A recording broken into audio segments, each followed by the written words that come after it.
Peregrinos, buenos días.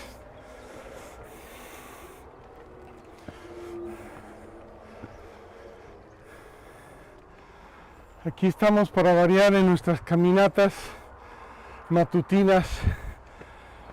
Buenos días a todos y qué hermoso venir a este lugar para terminar de hablar del sacramento de la reconciliación.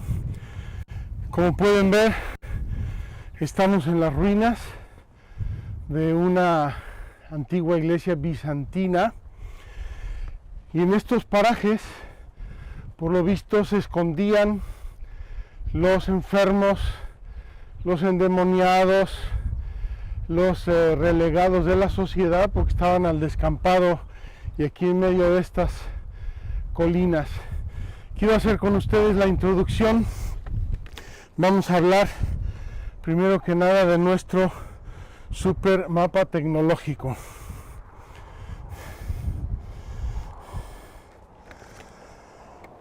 Mis peregrinos, vamos a ver el supermapa tecnológico porque así se ubican. Miren, estamos en el mar de Galilea. Aquí está Magdala. Hemos dado vuelta por arriba y hemos venido a parar a este pequeño lugar que se llama Cursi. Cursi con K. Que nadie se nos ponga Cursi, es Cursi con K. En este lugar maravilloso vamos a hablar de la reconciliación, del perdón, de la liberación de nuestros corazones y de nuestras almas del mal. Preparen su corazón, dispóngalo hoy especialmente. Tenemos no solamente que recibir y escuchar, tenemos que mover nuestros corazones al arrepentimiento, a la penitencia, para que la misericordia de Dios nos inunde.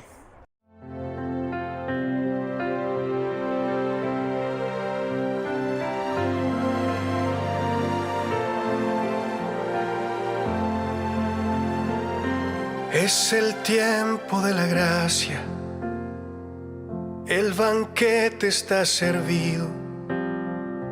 Es el tiempo de la iglesia, Cristo nos ha redimido. Peregrinos en la tierra, con inmensa sed de cielo, tú nos das los sacramentos, porque en ellos estás tú. Todo lo hiciste nuevo, saciaste mis anhelos. Un sacramento es signo y presencia del Dios verdadero. Un torrencial de cielo en nuestro humilde suelo, lluvia de gracia, haz de mi tierra una tierra santa, congregados en el nombre de la Santa Trinidad. Celebramos la liturgia con solemne libertad.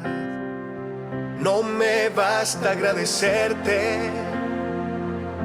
quiero hacer tu voluntad, revestirme de tu gracia y llevarte a los demás, pues del pecho de tu iglesia bebe nuestra humanidad.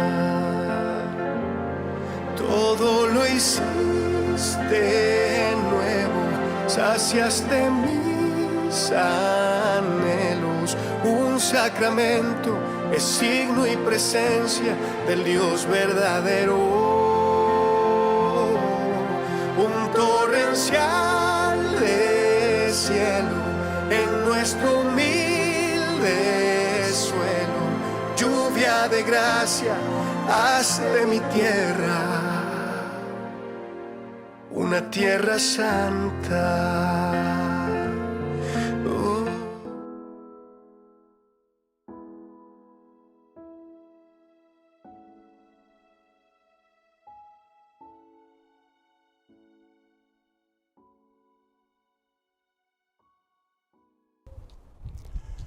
Mis queridos peregrinos, quiero iniciar este pasaje con esta catequesis, con el pasaje del Evangelio relativo a este lugar, que por un lado nos debe dar mucho miedo, por otro lado nos debe infundir una grande confianza. Voy a leer el inicio del capítulo 5 de San Marcos, el endemoniado de Gerasa. Estamos en Gerasa. Esta zona no era judía en la antigüedad, esta zona era pagana y es parte de la Decápolis, 10 ciudades confederadas que hacían la Decápolis. La capital era Bet-Shean, donde estuvimos ya hace varias semanas. El endemoniado de Gerasa. Y llegaron al otro lado del mar, a la región de los Gerasenos. Apenas saltó de la barca, vino a su encuentro de entre los sepulcros un hombre con espíritu inmundo, que moraba en los sepulcros y a quien nadie podía ya tenerle atado ni siquiera con cadenas, pues muchas veces le habían atado con grillos y cadenas, pero él había roto las cadenas y destrozado los grillos, y nadie podía dominarle. Y siempre, noche y día, andaba entre los sepulcros y por los montes, dando gritos e hiriéndose con piedras. Al ver de lejos a Jesús, corrió y se postró ante él y gritó con gran voz: ¿Qué tengo yo contigo, Jesús, Hijo de Dios Altísimo? Te conjuro por Dios que no me atormentes. Es que él había dicho: este espíritu inmundo, sal de este hombre. Y le preguntó: ¿cuál es tu nombre? Le contesta: mi nombre es Legión, porque somos muchos. Y le suplicaba con insistencia que no los echara fuera de la región. Había allí una gran piara de puercos que yacían al pie del monte y le suplicaron: envíanos a los puercos para que entremos en ellos. Y se lo permitió. Entonces los espíritus inmundos salieron y entraron en los puercos, y la piara, unos 2000 puercos, se arrojó al mar de lo alto del precipicio y se fueron ahogando en el mar. Los porqueros huyeron y lo contaron por la ciudad y por las aldeas, y salió la gente a ver qué era lo que había ocurrido. Llegaban donde Jesús y ven al endemoniado, al que había tenido la legión, sentado, vestido y en su sano juicio, y se llenaron de temor. Los que lo habían visto les contaron lo ocurrido al endemoniado y lo de los puercos. Entonces comenzaron a rogarle que se alejara de sus términos, y al subir a la barca, el que había estado endemoniado le pedía estar con él, pero no se lo concedió, sino que le dijo: ve a tu casa donde los tuyos y cuéntales lo que el Señor ha hecho contigo y que ha tenido compasión de ti.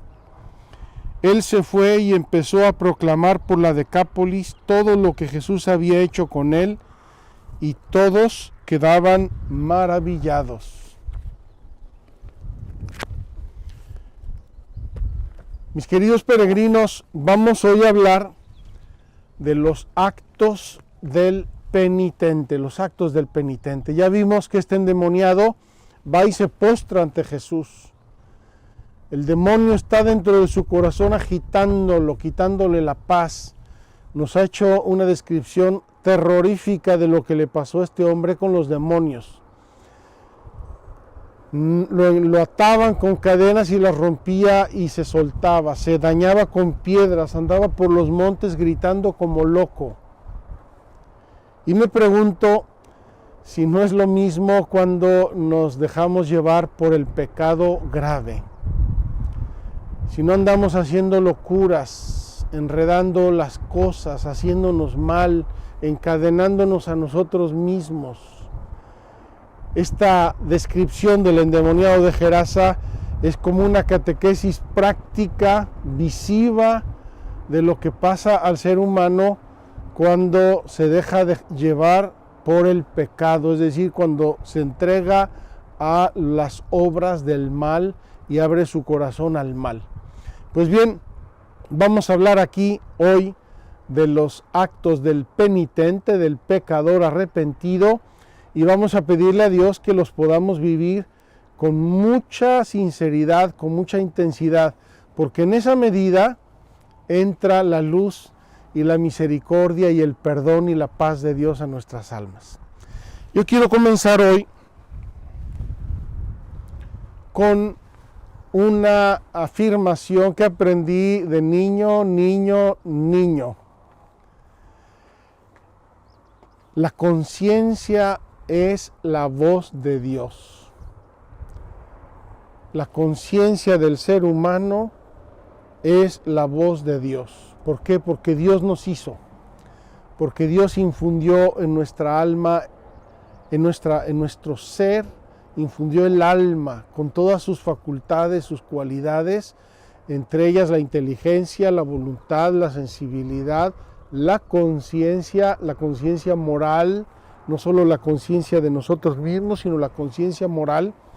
Y es muy significativo ver incluso niños pequeños que cuando hacen una diablura, una travesura, se esconden, se bajan la cabeza, se disimulan. ¿Por qué? Porque la conciencia, aunque sea muy incipiente, les está diciendo que hicieron bien o que hicieron mal.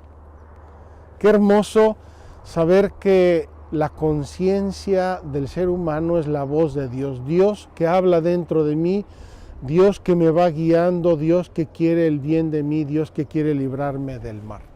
Vamos a hablar ahora pues de los actos del penitente, pero yo tengo aquí un precipicio abajo, ya me estoy poniendo nervioso, me voy a pasar a otro lugar un poco más seguro.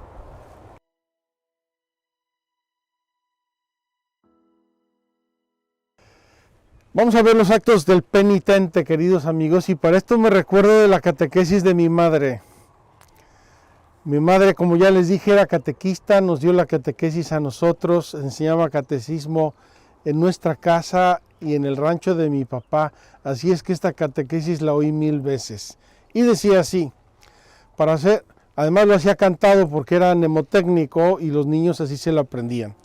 Para hacer una buena confesión se necesitan 5 cosas: examen de conciencia, dolor de corazón, propósito de enmienda, decir los pecados al confesor y cumplir la penitencia. Lo voy a repetir, cantado.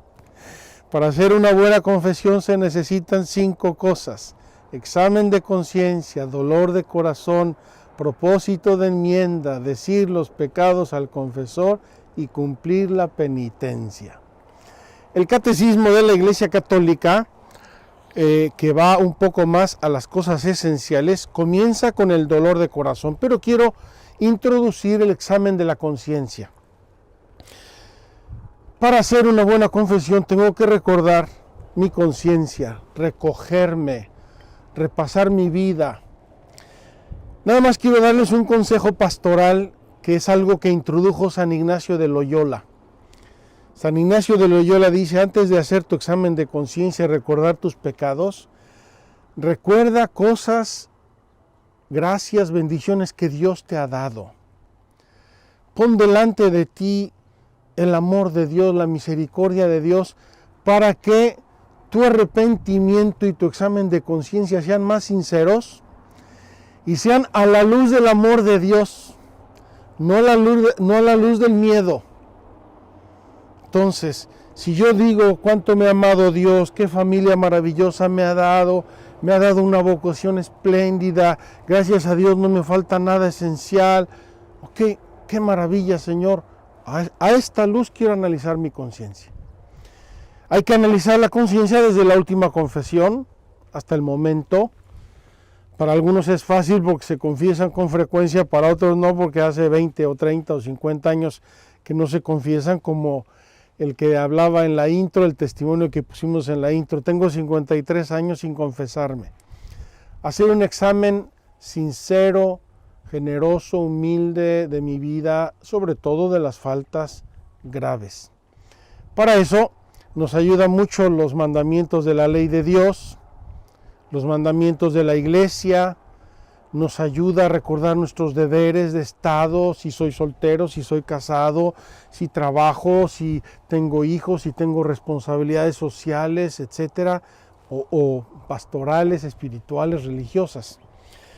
Ponerme en el contexto de mi vida desde mi última confesión y hacer un examen humilde, generoso. A veces ayuda a escribir, pero hay que ser muy prudente con esos escritos. Y si no, mentalmente me acuerdo bien de mis pecados, de mis faltas, sobre todo de las faltas graves. Digo sobre todo porque las faltas, los pecados veniales se perdonan incluso por participar en la misa. Una misa bien participada perdona mis pecados veniales. Una oración humilde, una petición de perdón a Dios perdona las faltas veniales. Pequeños sacrificios perdonan las faltas veniales.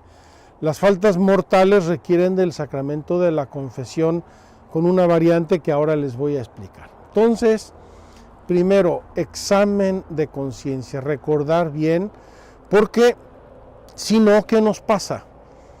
Nos pasa de que no hacemos un examen sincero y profundo de nuestra conciencia, vamos a confesarnos y luego nos empezamos a recordar, ¡ay, no dije!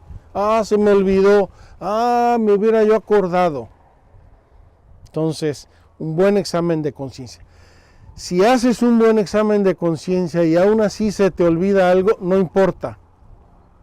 No importa, no hace falta confesarlo. Pero si se te olvida por descuido y negligencia, ahí sí empezamos a patinar. Entonces, examen de conciencia, el catecismo lo menciona muy sumariamente. A lo que verdaderamente le da importancia el catecismo es a la contrición del corazón. ¿Qué decimos? Para hacer una buena confesión se necesitan 5 cosas. Examen de conciencia, dolor de corazón. Esta es la contrición, el dolor del corazón. Es decir, fíjense que esto no necesariamente coincide con un sentimiento terrible de arrepentimiento, que llore yo lágrimas hasta el suelo. Es un dolor de la voluntad. En mi voluntad sé que hice mal. Es que me atrae, es que quisiera yo hacerlo si pudiera. Pero es que mi voluntad y mi conciencia me dicen, no puedo optar por el mal. Entonces, ahí es donde entra la verdadera contrición del corazón. En mi voluntad rechazo el pecado, pido perdón humildemente a Dios, me reconozco pecador. Entonces, el catecismo, repito, en los números 1451 a 1454 nos habla de la contrición. Es precioso lo que dice el catecismo. Entre los actos del penitente, la contrición aparece en primer lugar.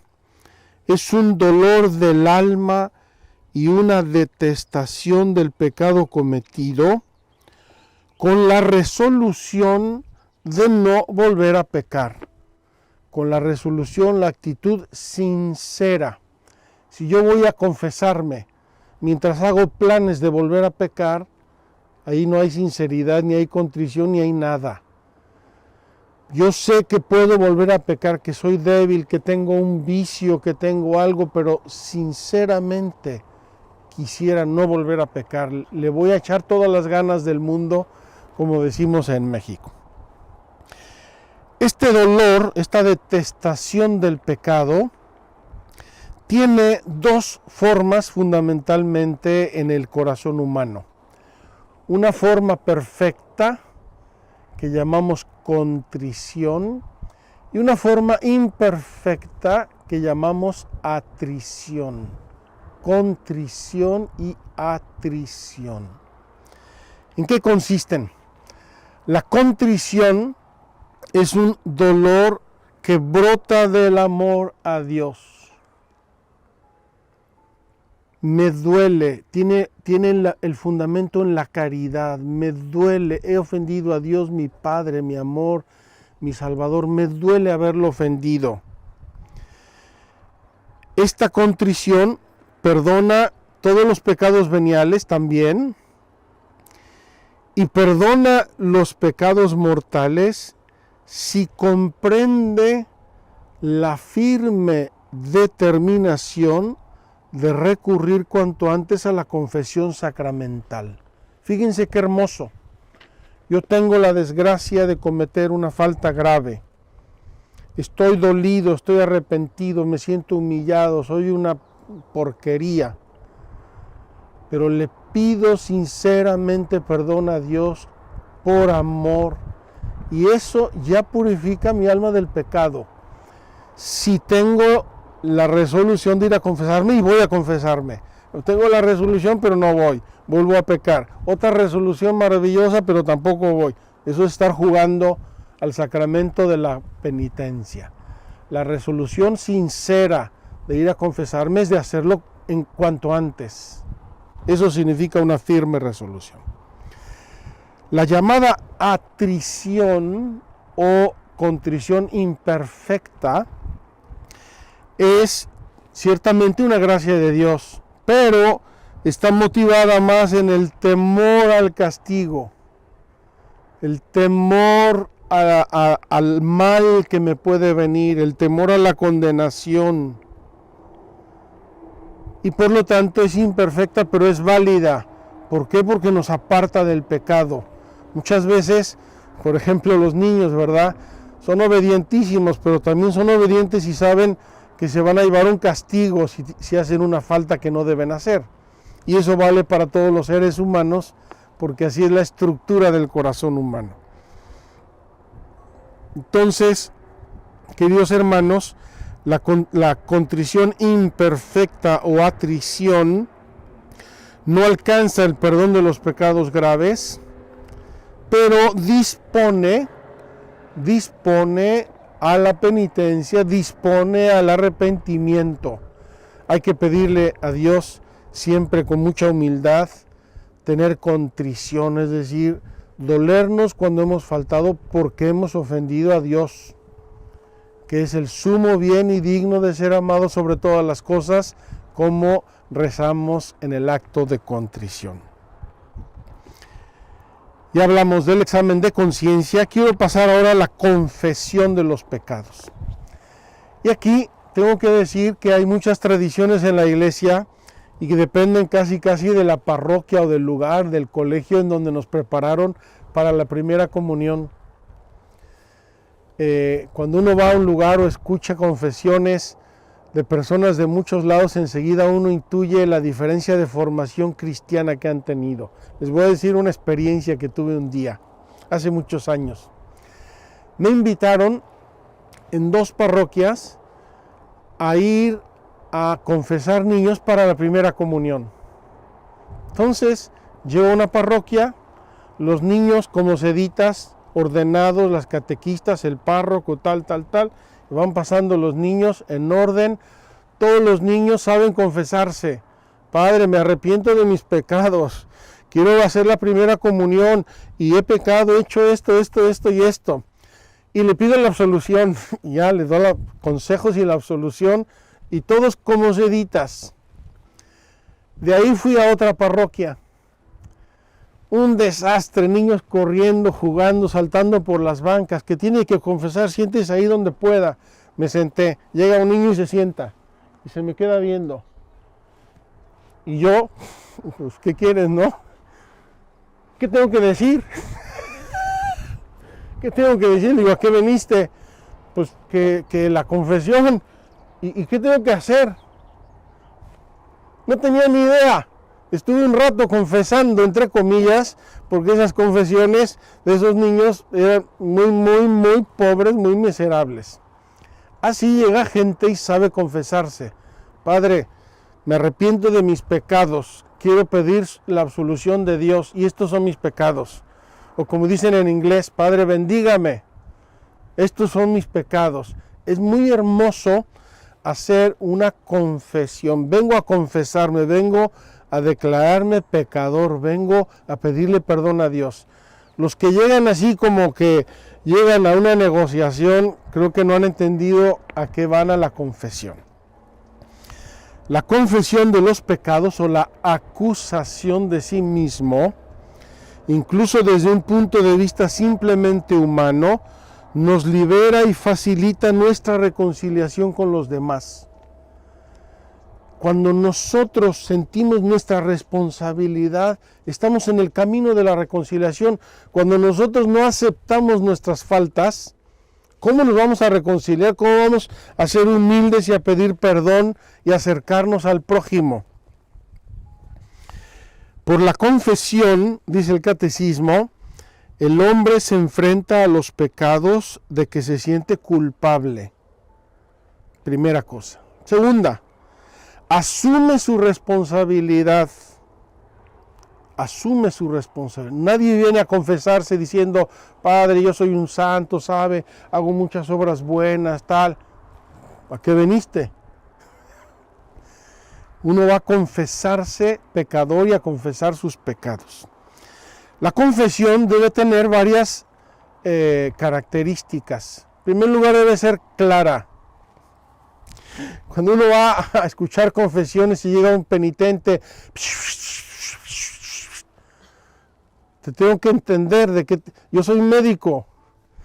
Si no me dices claramente tus pecados, no sé cómo te voy a dar la medicina, ¿verdad?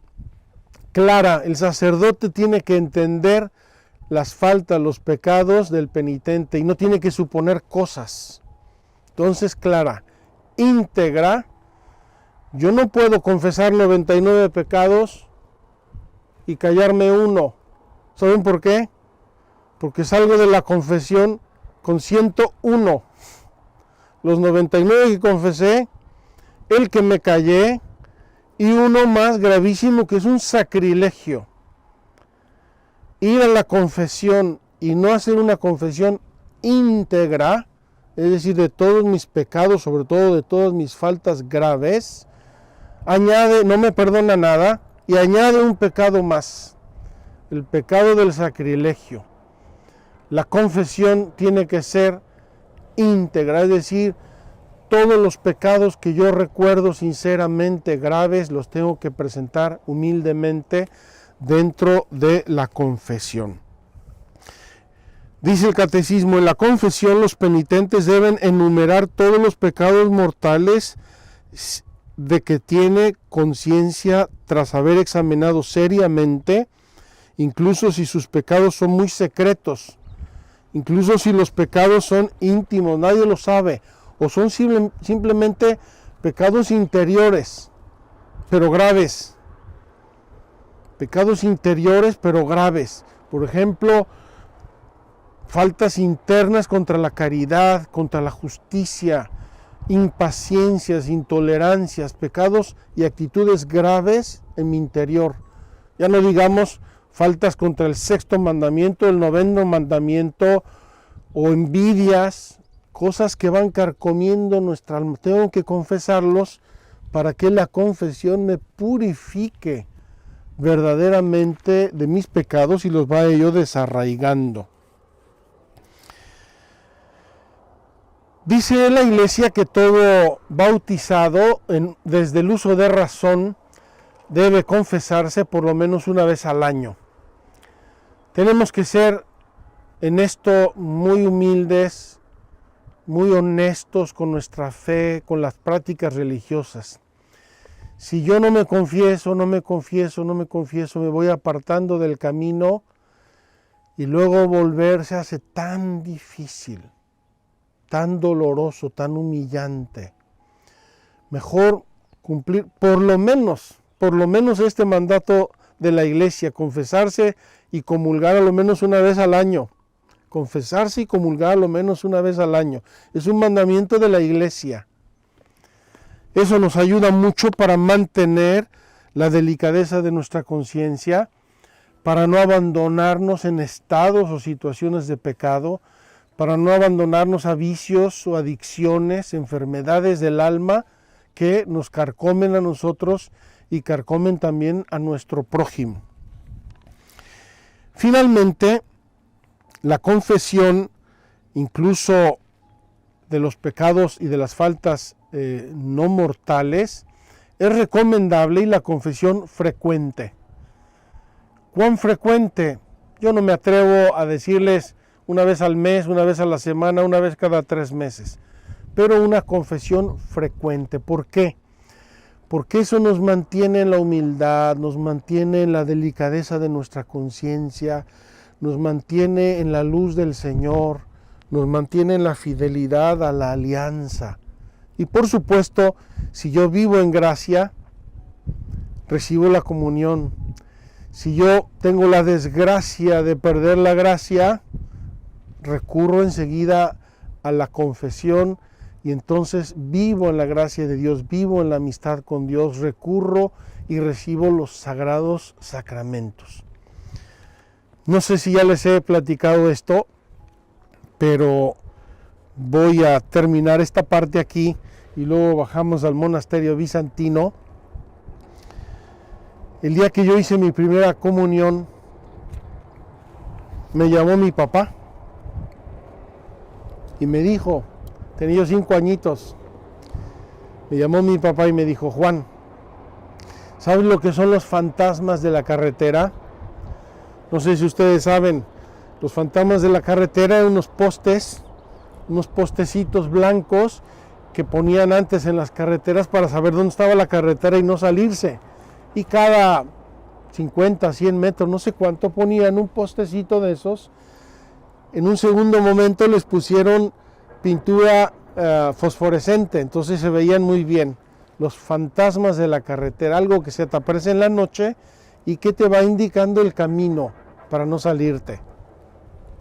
Me dijo, mira Juan, hoy recibiste tu primera comunión y te invito a que nunca jamás dejes de recibir la comunión, por lo menos los domingos.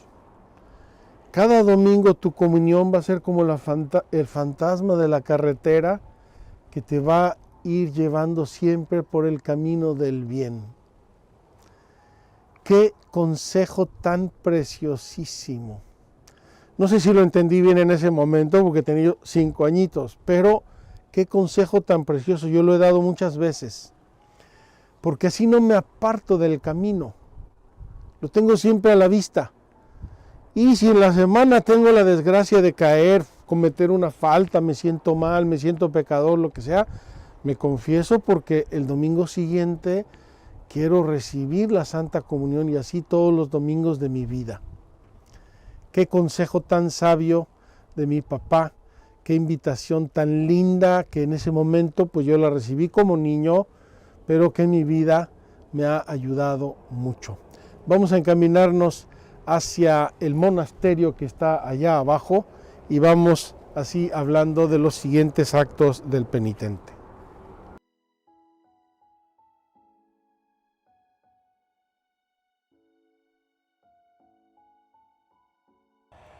Queridos peregrinos, tenemos aquí detrás el monasterio bizantino de Cursi, uno de los monasterios más grandes bizantino encontrado en la Tierra Santa, precioso.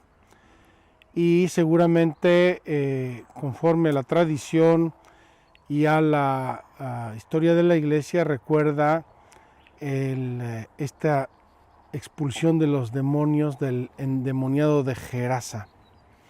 Este monasterio, como muchos otros de la Tierra Santa, fue destruido por los persas en el año 614. Vamos con esta vista preciosa y con el recuerdo de esta iglesia viva que existió aquí durante siglos.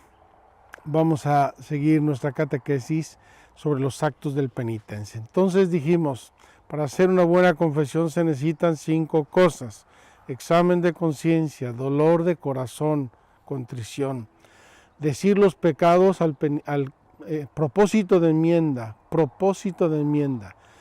decir los pecados al confesor, ya hablamos de la confesión íntegra, sincera, humilde, y cumplir la penitencia. Fíjense una cosa muy hermosa que nos dijo una vez un predicador, y a nosotros, a un grupo de sacerdotes. Miren, nosotros, si tuviéramos que aplicar un cierto rasero de justicia tendríamos tal vez que dejar unas penitencias terroríficas. Y sin embargo, dejamos normalmente penitencias muy moderadas. Hacer unas oraciones, hacer algún acto de caridad, ejercitar alguna virtud.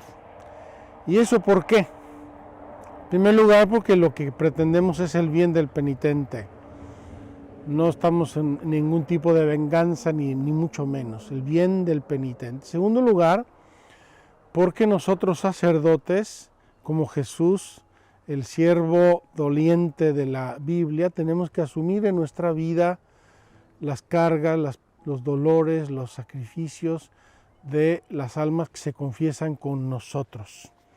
Es hermosísimo y da a la vida sacerdotal un significado precioso de inmolación. Yo asumo sobre mí muchos pecados de mis penitentes y se los llevo a Dios y le ofrezco a Dios en reparación por ellos también aspectos de mi vida. Qué hermoso. La satisfacción, es decir, la enmienda y el cumplir la penitencia. Muchos pecados dañan al prójimo y a veces lo dañan muy gravemente. Es preciso hacer lo posible para repararlo. Nos da ejemplos aquí el catecismo. Restituir cosas robadas, dinero robado, propiedades robadas, restituir. Porque si yo estoy arrepentido y me reconozco pecador, y ahí quedó todo, no estoy verdaderamente arrepentido. Restituir cosas robadas, restablecer la reputación del que ha sido calumniado, compensar las heridas.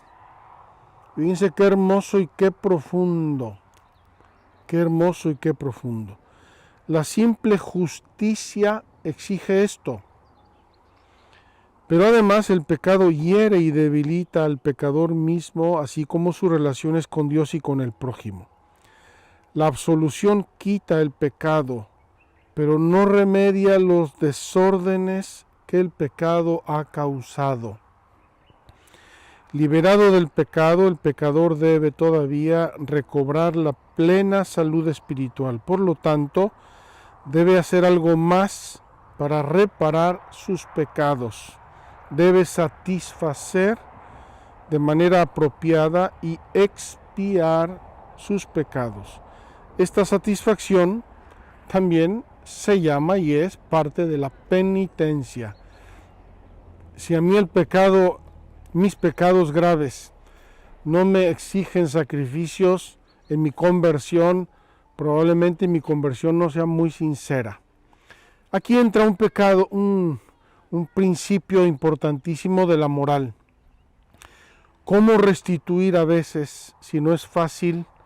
¿O cómo restituir si la persona ya murió? ¿Cómo restituir sin declararme públicamente responsable de eso? No es fácil. Y moralmente uno no está obligado a hacer algo que lo revele públicamente responsable de una falta. Entonces tiene que hacerlo con inteligencia. Esta restitución y esta expiación tiene que hacerla con inteligencia, con prudencia, con caridad, pero con verdad. Restituir. Y luego la penitencia, que el confesor deje al penitente y que, repito, normalmente serán unas oraciones, actos de caridad, alguna virtud, algún acto que sea medicinal. A mí me encanta dejar penitencias medicinales. ¿Por qué? Porque te van a hacer bien. Soy muy goloso, pues ayuna de vez en cuando. Soy muy crítico, habla bien de los demás. Soy perezoso, pues sé diligente. Ya lo decía el catecismo antiguamente, cuando hablaba de los pecados capitales, decía: contra la ira, mansedumbre; contra la pereza, laboriosidad; contra la gula, sobriedad; contra. Hay que tratar de contrastar las raíces del pecado en nuestra vida con la virtud opuesta. Esa es una buena penitencia, además de las oraciones y todo lo que nos deje el sacerdote. ¿Quién es el ministro del sacramento de la reconciliación? El ministro del sacramento de la reconciliación es siempre y solo el obispo y el sacerdote en cuanto colaborador con el obispo. Recuerden que Jesús, el mismísimo día de la resurrección, se apareció a los apóstoles, sopló sobre ellos y les dijo: recibid el Espíritu Santo. A quienes perdonéis los pecados les serán perdonados, a quienes se los retengáis les serán retenidos. El don maravilloso que Jesús nos dio el día de la resurrección, el mismísimo día de la resurrección. Entonces, el obispo es el moderador de la disciplina penitencial en su diócesis. Y los sacerdotes, como colaboradores del obispo, ejercen el ministerio y el sacramento de la reconciliación para los fieles. Fíjense que a veces hay una cierta equivocación en este tema. El sacerdote, por el simple hecho de ser ordenado sacerdote, tiene la capacidad de escuchar las confesiones, pero requiere las facultades del obispo. El obispo modera en su diócesis, o los superiores religiosos moderan para sus súbditos el ejercicio del sacramento de la confesión. Tengo que contarles una anécdota, espero que no se rían de mí, que no pierda yo muchos puntos con la confesión pública que voy a hacer. Cuando estudiaba yo teología en Roma, y esto es para disculparme, tenía yo muchas responsabilidades y encargos y viajaba yo mucho. Y claro, luego tenía yo que sudar en las noches para estudiar la teología y presentar mis exámenes. Un día reprobé un examen y yo no le di mucha importancia. Luego lo recupero, verá, cuando pueda. Es el único examen que he reprobado en mi vida y me dolió, lo admito. Pero no había estudiado y reprobé el examen. Entonces pasaron los meses y yo no recuperé mi examen y nadie me recordó nada, pero llegó nuestra ordenación sacerdotal. Imagínense qué maravilla, ordenados sacerdotes por Juan Pablo II en el Vaticano. Bueno, ya me sentía yo, ahí estaba yo postrado escuchándote. Después de unos días voy con mi superior: oiga, padre, ¿y qué tengo que hacer para escuchar confesiones? Pues pasar su examen.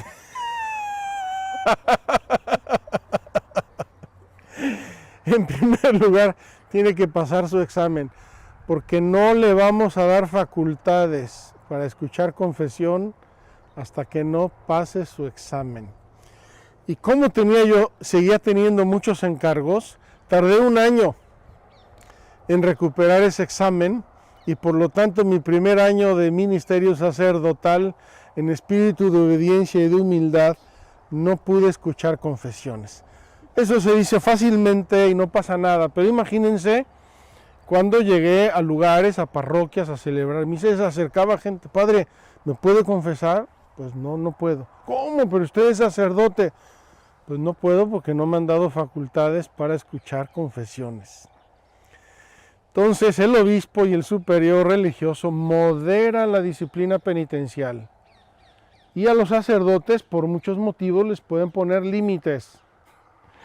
Me acuerdo un sacerdote que le decían Torquemada, el cardenal Torquemada, porque era un enojón, un rabioso, un quisquilloso. Gritaba en el confesionario y oía toda la iglesia. Y por supuesto le quitaron las facultades de oír confesiones porque era un iracundo que no podía de ningún modo escuchar confesiones. Pues así es en la iglesia, y pídanle a Dios por sus sacerdotes para que todos puedan recibir facultades y ejercitarlas debidamente. Hay un párrafo aquí hermoso del catecismo que habla de las cualidades del sacerdote para escuchar confesiones. Es el 1465. Lo voy a leer entero porque es preciosísimo. Cuando celebra el sacramento de la penitencia, El sacerdote ejerce el ministerio del buen pastor, que busca la oveja perdida, el del buen samaritano que cura las heridas, del padre que espera al hijo pródigo y lo acoge a su vuelta, del justo juez que no hace acepción de personas y cuyo juicio es a la vez justo y misericordioso. En una palabra, el sacerdote es el signo y el instrumento del amor misericordioso de Dios para con el pecador. Qué preciosidad y qué ideal tan hermoso para nosotros sacerdotes al escuchar las confesiones. Terminó un aspecto importante del ministro de la confesión. Los ministros de la confesión estamos obligados por la Iglesia a dos cosas importantes y se complementan una a la otra. Primero, el secreto absoluto sobre los pecados que sus penitentes le han confesado. Secreto absoluto. Nada ni nadie por ningún motivo puede saber lo que yo he recibido en una confesión. Secreto absoluto. Y segundo, y es como un refuerzo del anterior, estamos obligados al sigilo sacramental, es decir, los pecados que uno dice en la confesión son sellados por un candado que no puede ni debe abrir nunca nadie por ningún motivo. Hace tiempo hubo intentos y ha habido en toda la historia de la humanidad intentos de autoridades de pedirles a los sacerdotes que hablen de lo que oyeron en las confesiones. Primero muerto. Ni la ley ni nadie me va a mí a sacar nada de lo que he escuchado en una confesión. De hecho, ha habido en la historia de la Iglesia mártires de la confesión. Yo ahora mismo no me acuerdo de los nombres, no quiero inventar, pero la historia la recuerdo bien.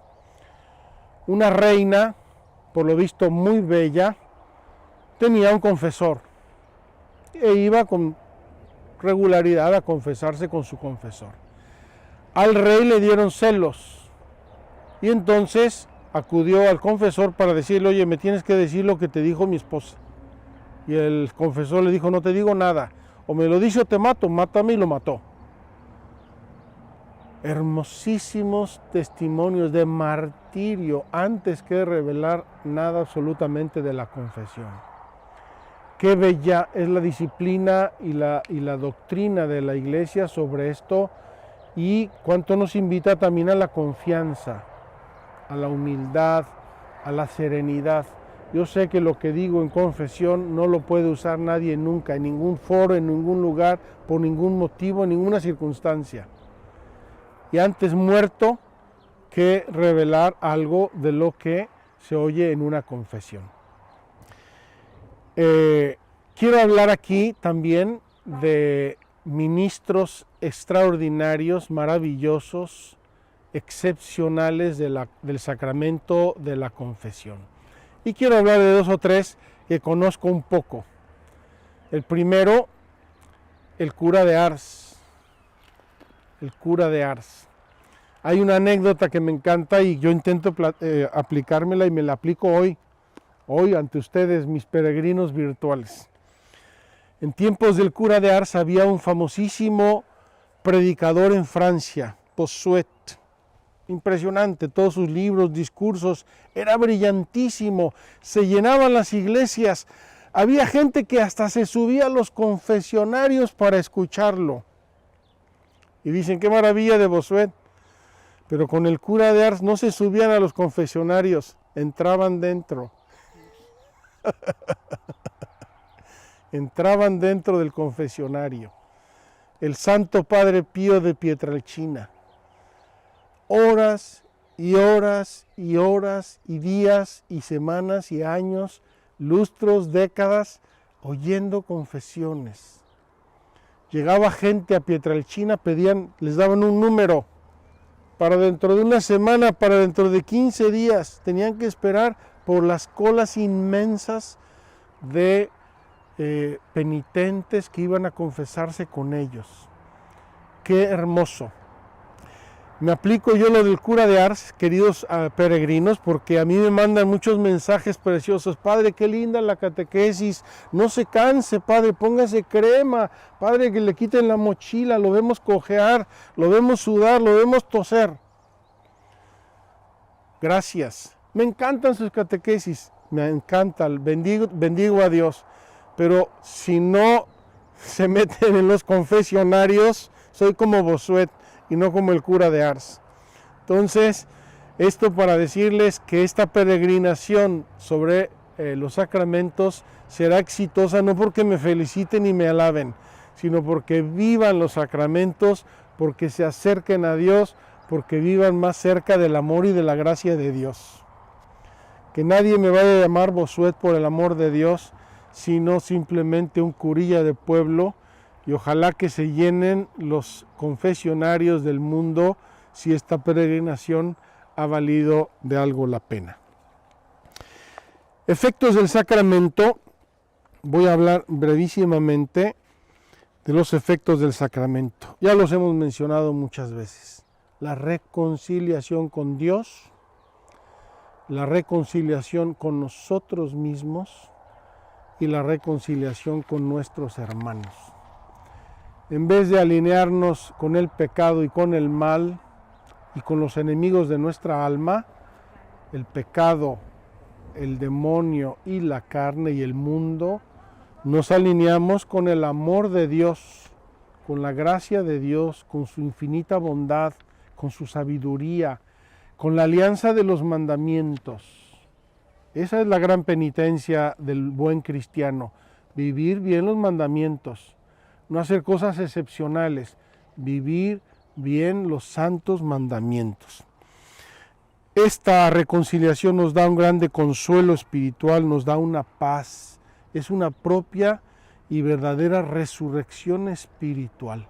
Yo les puedo decir, en mis años de confesor, de sacerdote, que a veces han llegado almas conmigo que llegan muertos, son muertos ambulantes, con una tristeza, con una desolación, con una angustia, con una pena, físicamente muertos, se les ve y salen en paz, salen sonrientes, salen gozosos, salen anunciando el amor de Dios. Para mí, esa es la máxima alegría que yo puedo tener en mi sacerdocio. Ya les dije el motivo de los confesionarios en público, en las iglesias, en un lugar visible, también porque nos reconciliamos con la iglesia. Y finalmente, el sacramento de la confesión anticipa un poco el juicio final. Me cuesta confesarme, imagínate lo que te va a costar el juicio final.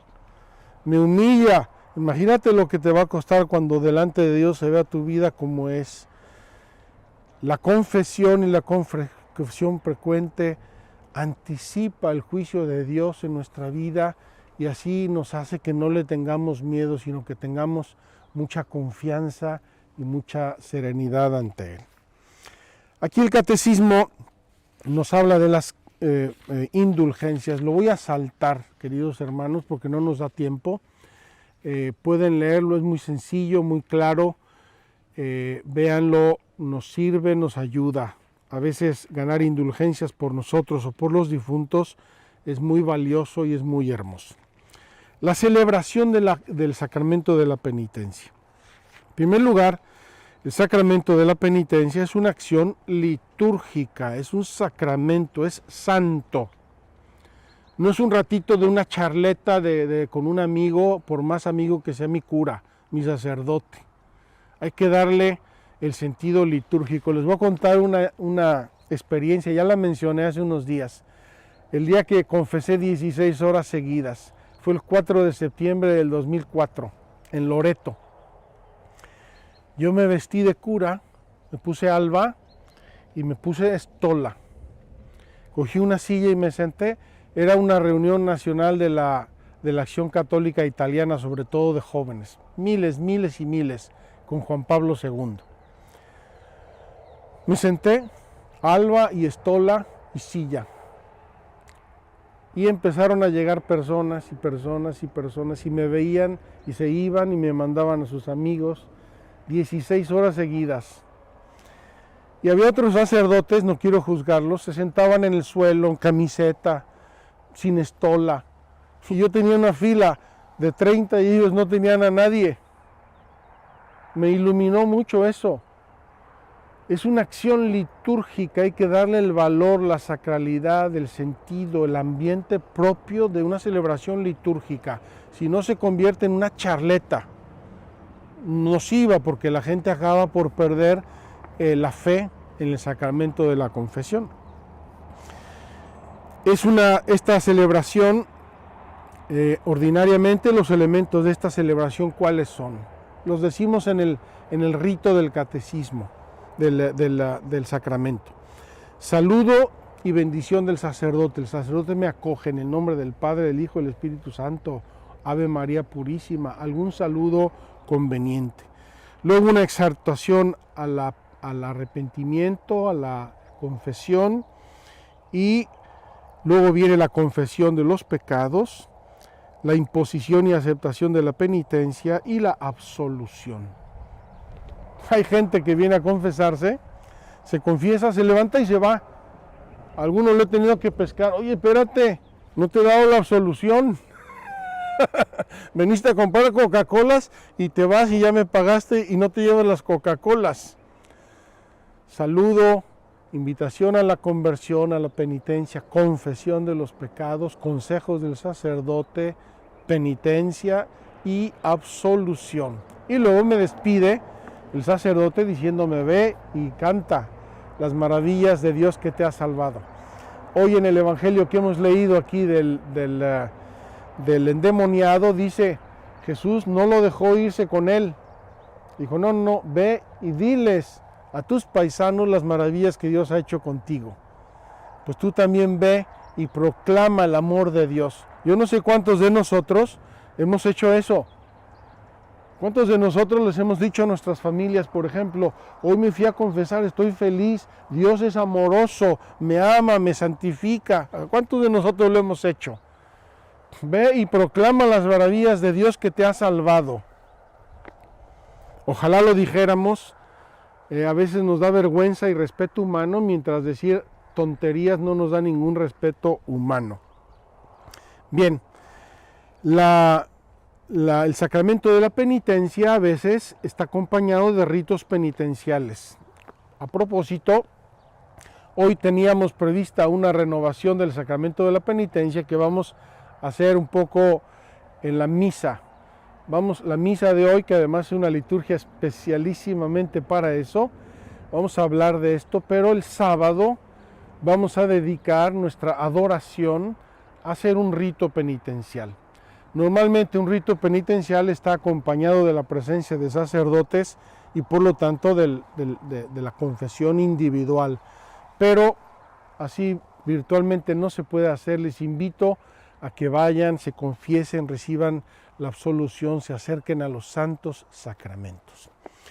Hay una excepción en la vida pastoral de la Iglesia que es la absolución comunitaria.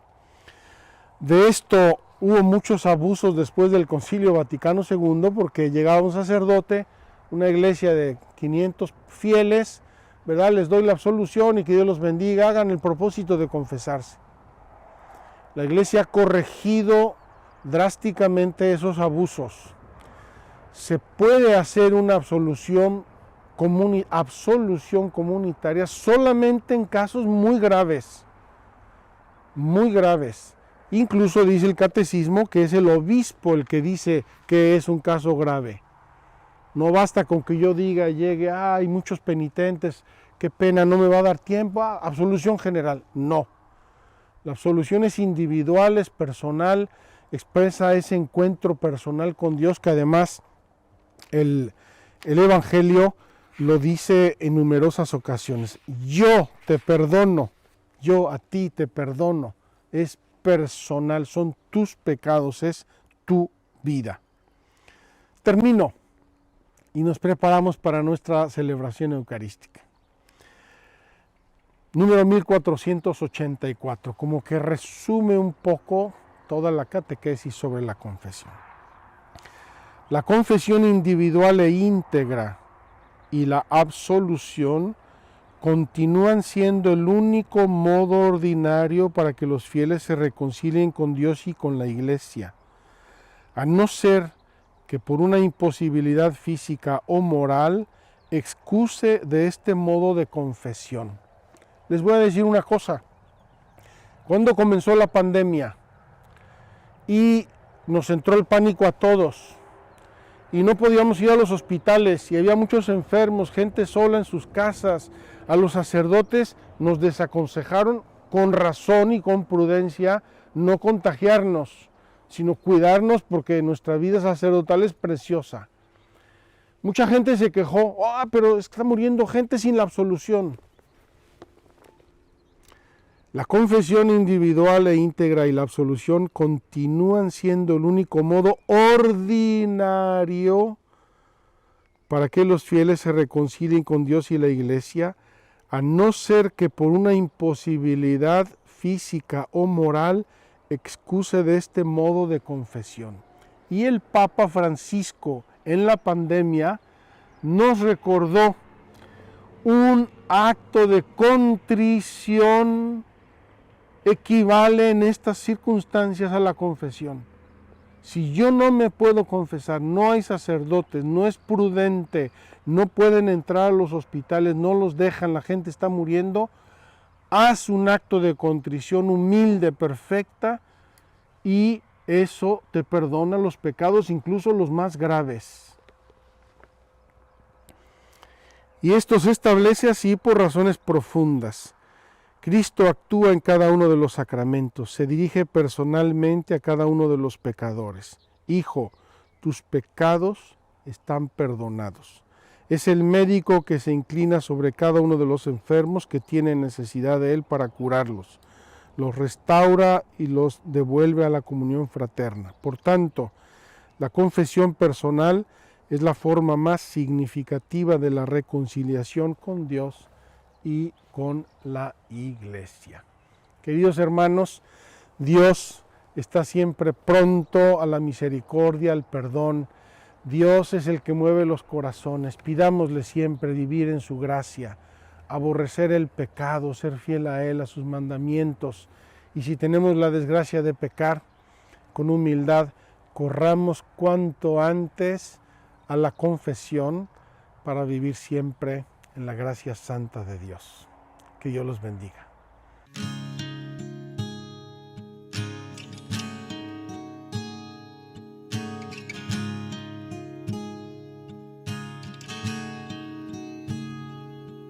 Estoy muerto en vida a causa del pecado. Me alejé del camino y la verdad. He pecado contra Dios y contra el mundo. He pecado contra mí, caí al abismo profundo. Reconozco que soy barro agrietado, que he perdido la gracia y ya no puedo más. Pero me levantaré y volveré a la casa de mi Padre y perdón le pediré. La misericordia tiene rostro, la misericordia tiene voz, la misericordia tiene oídos, así Cristo ha querido hacer tangible el perdón. La misericordia me renueva al momento de la absolución. Cristo está realmente presente a través del sacerdote en la confesión.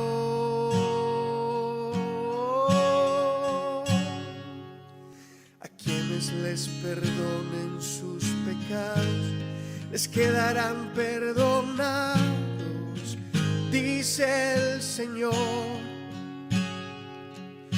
Así fue instituido el sacramento de la reconciliación.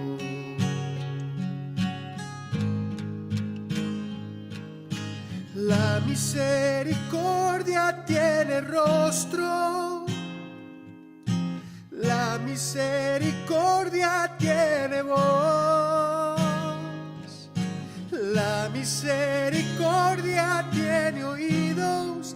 Así Cristo ha querido hacer tangible el perdón. La misericordia me renueva al momento de la absolución.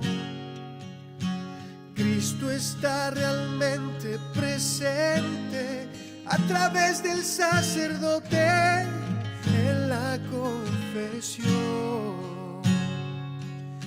La iglesia es el taller del alfarero, donde la misericordia todo lo hace nuevo.